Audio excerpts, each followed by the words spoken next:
Cinema വീണ്ടും വീണ്ടും ലഹരിയുടെ പിടിയിലേക്ക് അമർന്നുകൊണ്ടേയിരിക്കുന്നു എന്നുള്ള വാർത്തകളാണ് ദിവസേന പുറത്തു വരുന്നത്. ഇന്ന് രാവിലെ മുതൽ ഇതാ എല്ലാ മാധ്യമങ്ങളും ബ്രേക്ക് ചെയ്യുകയാണ്. സംവിധായകൻ, അതും പ്രമുഖ സംവിധായകൻ ഖാലിദ് റഹ്മാനും ഹംസയും ഇതാ അറസ്റ്റിലായിരിക്കുന്നു. ഹൈബ്രിഡ് കഞ്ചാവ് ഉപയോഗിക്കുന്നത് എക്സൈസ് കണ്ടു, അല്ലെങ്കിൽ അവർ ഉപയോഗിച്ചതായി എക്സൈസിന് മനസ്സിലായിട്ടുണ്ട്. അവരുടെ പക്കൽ നിന്നും പിടിച്ചെടുക്കുന്നു. ഒപ്പം മറ്റൊരു പ്രമുഖ സംവിധായകൻ, ഛായാഗ്രാഹകനൊക്കെയായ സമീർ താഹിറിന്റെ ഉടമസ്ഥതയിലുള്ള ഫ്ളാറ്റിൽ നിന്നാണ് ഇവരെ പിടിക്കുന്നതെന്ന്.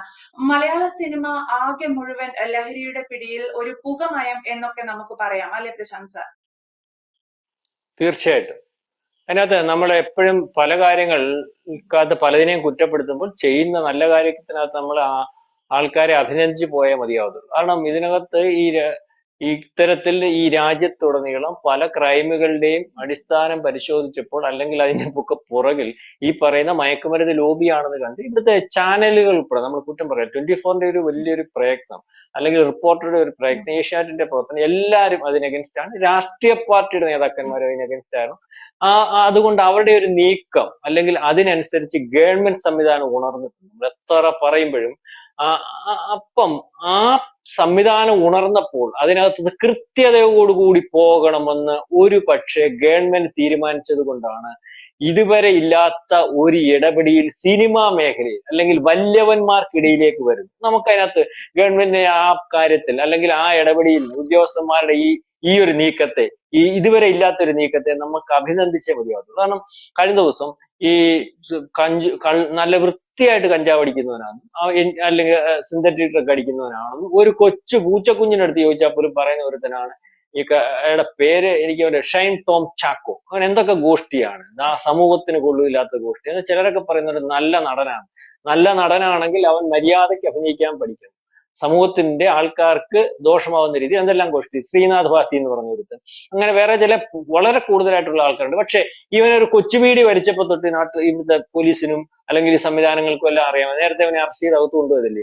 ആദ്യമേ ആണല്ലോ അവൻ ഏറ്റവും കേരളത്തിൽ തന്നെ ആദ്യത്തെ വലിയൊരു കേസ് അവന്റെ പേരിൽ എടുത്തിട്ടുള്ളത്. ആ കേസെല്ലാം മുക്കി മുന്നോട്ട് പോയ ഒരു അവസരത്തിലാണ് ഇനിയും ഇപ്പോഴും ഇവൻ കഞ്ചാവ് അടിക്കുന്നുണ്ട്. ഈ ലോകത്ത് മൊത്തം കഞ്ചാവടിക്കാരനെയും അല്ലെങ്കിൽ സിന്തറ്റിക് ഡ്രഗുകാരനെ പിടിക്കുന്ന സമയത്ത് ഇവനെ ഉൾപ്പെടെയുള്ളവൻ, ഇവൻ ആരായാലും ഇവനെ ഉൾപ്പെടെയുള്ളവനെ പിടിക്കണമെന്നുള്ള നിർദ്ദേശം കൊണ്ട് തന്നെയാണ് അവന്റെ ഫ്ളാറ്റിൽ കയറുന്നതും അവൻ സ്വിമ്മിംഗ് പൂളിൽ ചാടുന്നതും ഓടുന്നതും അവനെ വീണ്ടും അറസ്റ്റ് ചെയ്യുന്നതും ഒക്കെ ആയിട്ടുള്ള ഒരു അവസ്ഥ ഉണ്ട്. അപ്പോൾ അതിനകത്ത് ഈ കഞ്ചാവ് പിടിക്കുമ്പോൾ, കഴിഞ്ഞ ദിവസം ഒരു അവിടെ പേരെന്തോ ഒരു സ്ത്രീ ഉണ്ടായിരുന്നല്ലോ, ഏറ്റവും വലിയ കൊള്ളക്കാരി, സിനിമാ മേഖല കൊണ്ട് കോടാനുകോടി രൂപ ഉണ്ടാക്കിയ തസ്ലിമ അല്ലെ, തസ്ലിമ. അവിടെ ഫാമിലി തസ്ലിമ മകനെ ഉപയോഗിക്കുന്നു കഞ്ചാവ് കടത്താൻ, അല്ലെങ്കിൽ തന്തയെ ഉപയോഗിക്കുന്നു. ഇവള് വളരെ കാലമായിട്ട് ഇതിനകത്താണെന്ന് അറിയുന്ന ഒരവസ്ഥ ഉണ്ടാകുന്നു. പോലീസിന് പിടിക്കാൻ പറ്റാഞ്ഞിട്ടുണ്ട്, അവളെ സ്വാധീനം കൊണ്ടാണ് പിടിക്കാഞ്ഞത്. അവളും കഴിഞ്ഞ ദിവസം 2 കോടി രൂപയ്ക്ക് പിടിക്കുന്നു. അതിനകത്ത് ഈ പറയുന്ന സംവിധായകരുടെ പേര് വരുന്നു, മോഡലിന്റെ പേര് വരുന്നു, എന്തോ ബിഗ് ബോസിനകത്ത് സമ്മാനം കിട്ടിയവന്റെ പേര് വരുന്നു. ഇവനെല്ലാം വിളിച്ചു വരുത്താൻ പോവുക.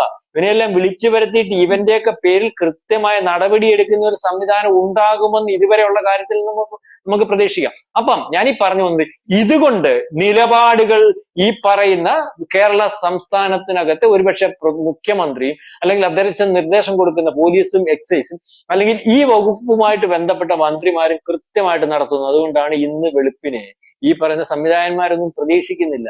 അവന്റെ വീട്ടിൽ കയറത്തില്ല. എനിക്കല്ല പിടിപാടുള്ള ആളാ, ഞാൻ സംവിധാനം ഇല്ലയോ, സിനിമ ഇല്ലയോ, മറ്റേ പറഞ്ഞത് കുത്തി ഇരുന്ന് കഞ്ചാവും വലിച്ചുകൊണ്ടിരുന്നപ്പോൾ ഇവന്റെ വീട്ടിലൊക്കെ കയറി പിടിക്കുന്ന ഒരവസ്ഥ വന്നു. പിടിക്കുന്ന ഒരവസ്ഥ വരികയല്ല, ഞാൻ പറഞ്ഞു വന്നത്, ഇവനെല്ലാം കഞ്ചാവാന്ന് ഈ സിനിമാ ഫീൽഡിലുള്ളവർക്ക് അറിയത്തില്ലേ?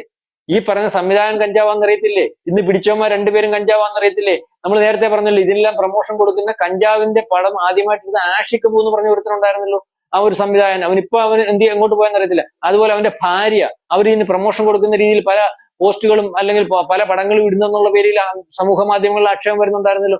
പിന്നെ അവരുടെ ഏതൊന്നും ഒരു നൃത്തസം, അതിനെപ്പറ്റി എനിക്ക് വ്യക്തതയില്ലാത്തെന്ന് പറയുന്നത്. ഇതിനെപ്പറ്റി ആക്ഷേപം ചില ആൾക്കാരൊക്കെ സമൂഹ മാധ്യമങ്ങളിൽ കൂടി പറയുന്നുണ്ട്. അപ്പം ഇതെല്ലാം കൂടെ നിൽക്കുന്ന ഒരു ഫീൽഡ്, ഈ ഫീൽഡിൽ ഇതെല്ലാം ഉണ്ടെന്ന് എല്ലാവർക്കും അറിയാം.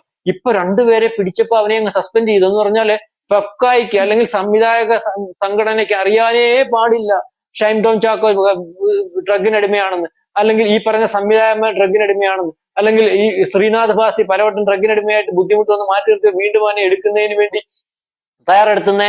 ഇതിനകത്ത് ഈ പറയുന്ന ആൾക്കാരുടെ ഇടപെടിയിലുണ്ടെന്ന്. കഴിഞ്ഞ ദിവസം ഷൈൻ ടോം ചാക്കോയുടെ പരാതിയെല്ലാം പിൻവലിച്ച് ഈ സമുദായ സംഘടനയുടെ അടുത്തോട്ട് ചെന്ന് അമ്മച്ചിയും കൊണ്ട് എന്ന കാര്യം പറഞ്ഞപ്പോഴത്തേന് നമുക്ക് ഒരു വട്ടം കൂടി ശ്രമിക്കാം. പിന്നെ ജയൻ മരിച്ചു പോയിട്ട് സിനിമാ ലോകം പോയില്ല, അല്ലെങ്കിൽ അന്ന് ഏറ്റവും കൂടുതൽ ജയൻ മരിച്ച എന്ത് വിചാരിക്കും നോക്കൂ, അപ്പോഴാ ഒരു ഷൈൻ ഡോൺ ചാക്കോ. അപ്പൊ ഇതിനകത്ത് വളരെ കൃത്യമായിട്ട് ഇതിന്റെ ഫണ്ട് ഉപയോഗിക്കുന്നവരാണ് ബഹുഭൂരിപക്ഷവും. ഇതങ്ങ് നടന്നോട്ടെന്ന് വിചാരിക്കുന്നവരാണ് ബഹുഭൂരിപക്ഷവും. അപ്പൊ ഇതേ രീതിയിലുള്ള ഒരു ഫീൽഡാണ് സിനിമാ ഫീൽഡ് എന്ന് പരസ്യമായിട്ട് സമ്മതിക്കാൻ പറ്റാത്ത ഒരവസ്ഥ വരുമ്പോൾ അതിനകത്തുനിന്ന് മുഖം രക്ഷിക്കാൻ വേണ്ടി മാത്രമാണ് ഇത്തരത്തിൽ അല്ലെങ്കിൽ ആർജവമുള്ള ഉദ്യോഗസ്ഥന്മാർ ഇതിനകത്തു നിന്ന് സംവിധായകന്മാരെയും സിനിമാ നടന്മാരെയും അല്ലെങ്കിൽ സെലിബ്രിറ്റികളെയും ഒക്കെ പൊക്കുമ്പോൾ അവരെ ഇതിനകത്തുനിന്ന് പുറത്താക്കി രക്ഷപ്പെടുകയും ആരും അറിയാതെ വീണ്ടും അകത്താക്കുന്ന ഒരു അവസ്ഥയുണ്ട്. ഇന്ന് രാവിലെ നമ്മൾ പറയും എല്ലാത്തിനകത്തും മൊട്ടേറിന് നമ്മൾ കുറ്റം പറയും. മൊട്ടേറിൻ കുറ്റം പറഞ്ഞത് മൊട്ടേറിൻ പറഞ്ഞെന്ന് പറയുന്ന കാര്യം കേട്ട് ഇപ്പൊ ഈ പറയുന്ന ഷൈൻ ഡോൺ ചാക്കോ ഒരു ഇതിനകത്ത് മെയിൻ നടൻ, അല്ലെങ്കിൽ ശ്രീനാഥ് ഭാസി അതുപോലെ തന്നെ അരങ്ങ് നടക്കുന്ന ഒരു നടൻ, ഈ പറയുന്ന ഈ കഞ്ചാവ് അടിക്കുന്ന സംവിധായകൻ, ഈ രീതിയിലേക്കുള്ള ഒരു സിനിമ അങ്ങോട്ട്, അല്ലെങ്കിൽ ഇതെല്ലാം കൂടെ അടിക്കുന്നവന്മാരെല്ലാം കൂടെ ലൈഫ് ബോയും അല്ലെങ്കിൽ ഛായാഗ്രഹകനും മറ്റവനും മറിച്ചവനും എല്ലാം കൂടെ വന്നാല് ഏതെങ്കിലും ഒരു പാവം പിടിച്ച പെങ്കൊച്ച് ആദ്യമായിട്ട് സിനിമയിൽ അഭിനയിക്കാൻ വരികയോ, അല്ലെങ്കിൽ കഴിഞ്ഞ ദിവസം പരാതി പറഞ്ഞതുപോലുള്ള കൊച്ചുങ്ങളൊക്കെ ഇതിനകത്ത് വരികയൊക്കെ ചെയ്ത ഇവന്മാരുടെ കുഴപ്പമില്ലല്ലോ. ഇവന്മാർക്ക് തലയ്ക്കകത്ത് വെളിവുണ്ടോ? ഭ്രാന്തന്മാരുടെ കൂട്ട് നിൽക്കുമല്ലേ? അമ്മയും പെങ്ങളെയും തിരിച്ചറിയാൻ വയ്യാത്ത മാർഗത്തിലാണല്ലോ ഈ സിന്തറ്റിക് അടിച്ചിട്ടുള്ളതും ലോകത്ത് പെരുമാറുന്നത്. നമ്മൾ കണ്ടിട്ടില്ലേ? ഓരോ അവസ്ഥയിലും എന്റെ മകൻ ഇനിയും തിരിച്ചു വരല്ലേ, എനിക്ക് വന്നാൽ എനിക്ക് രാത്രി കിടന്ന് ഉറങ്ങാൻ പേടിയാണ്, എന്റെ മാനം പോകുമോ എന്ന് പേടിയാണ്, എനിക്ക് ജീവിതം ഉണ്ടാകുമോ എന്ന് പേടിയാണ്, എന്റെ ജീവൻ നഷ്ടപ്പെടുമോ എന്ന് പേടിയാണ്. ഈ പറയുന്ന സാധനങ്ങൾ അടിച്ചിട്ട് വരുന്ന ഇതേ രീതിയിൽ കാര്യങ്ങൾ റിപ്പോർട്ട് ചെയ്യുമ്പോൾ ഇതടിച്ചിട്ട് വരുന്നവനാ ഇവിടെ സിനിമയിൽ അഭിനയിക്കുന്നത്, ഇതടിച്ചിട്ട് വരുന്നവനാ സിനിമ സംവിധാനം ചെയ്യുന്നത്. ഇത്തരത്തിൽ കാര്യങ്ങൾ ഉള്ളപ്പോൾ അതിനകത്ത് ഒരു ആഗ്രഹം കൊണ്ടോ അല്ലെങ്കിൽ ഒരു തൊഴിൽ തേടിയോ അല്ലെങ്കിൽ അതിന് കഴിവുണ്ടെന്ന് കണ്ടോ ഏതെങ്കിലും മാർഗത്തിൽ കൂടി ആ ഒരു സിനിമയിൽ അഭിനയിക്കാൻ വരുന്ന ഒരു പെൺകുട്ടിയുടെ അവസ്ഥ നിങ്ങളൊന്ന് ആലോചിച്ച് നോക്കി. സാധാരണഗതിയിൽ ഇതൊക്കെ ചിലപ്പോ ചില കാര്യങ്ങളൊക്കെ പറ്റിയാൽ മാനം പേടിച്ച് പറയാതെ വരും. ഇതുപോലെ ആർജവമുള്ള ഒന്നോ രണ്ടോ പെൺകുട്ടികൾ ഒരു 100 കേസ് റിപ്പോർട്ട് ചെയ്യുമ്പോൾ, അല്ലെങ്കിൽ ഇവന്റെയൊക്കെ തോന്നിവാസം ഈ ഫീൽഡിൽ കൂടി നടക്കുമ്പോൾ മാത്രമല്ലേ വെളിയിൽ വരുന്നത്. അതായത് അരുണ് പറഞ്ഞതുപോലെ യുവന്മാരെല്ലാം കൂടെ കൂടി ഒരു സിനിമ എടുക്കുന്നത്, അല്ലെങ്കിൽ യുവന്മാരെല്ലാം കൂടെ കൂടിയാ ഇന്ന് സിനിമ എടുക്കുന്നതെന്ന് തന്നെ വിചാരിച്ചാൽ മതി. കാരണം സിനിമ നമ്മൾ പല ഘട്ടങ്ങളിൽ പരിശോധിക്കുമ്പോൾ സമൂഹത്തിന് നല്ല രീതിയിൽ നയിക്കുന്നതിന് വേണ്ടി, അല്ലെങ്കിൽ സമൂഹത്തെ പ്രബുദ്ധമാക്കുന്നതിന് വേണ്ടി ഉപയോഗിക്കേണ്ട കലകളുടെ ഭാഗമായിട്ട് ഏറ്റവും കൂടുതലായിട്ടുള്ള നിന്നിട്ടുള്ള സിനിമ ഇന്ന് ഭീകരവാദത്തെ പ്രൊമോട്ട് ചെയ്യുന്നതിനും രാജ്യത്തിനകത്തെ അല്ലെങ്കിൽ രാജ്യവിരുദ്ധരെ പ്രൊമോട്ട് ചെയ്യുന്നതിനും ഇതുവരെ കഞ്ചാവിനും മയക്കുമരുന്നിനും ഒക്കെ പ്രൊമോഷൻ കൊടുക്കുന്ന രീതിയിലും, അല്ലെങ്കിൽ അവരുടെ അജണ്ടകൾ പാസ്സാക്കുന്നതിന് വേണ്ടി അവരുടെ ആൾക്കാർ പൈസ മുടക്കി ഈ ഫീൽഡിനെ കൈയടക്കി വെച്ചിരിക്കുന്ന ഒക്കെ രീതിയിലേക്ക് കാര്യങ്ങൾ പോകുന്നു. അതായത് പുകഞ്ഞുകൊണ്ടിരിക്കുന്ന ഒരു ലോകമായി സിനിമാ ലോകം മാറിയിരിക്കുന്നു. ഏതായാലും ഇപ്പം എടുക്കുന്ന തീരുമാനങ്ങൾ നല്ലതാണ്.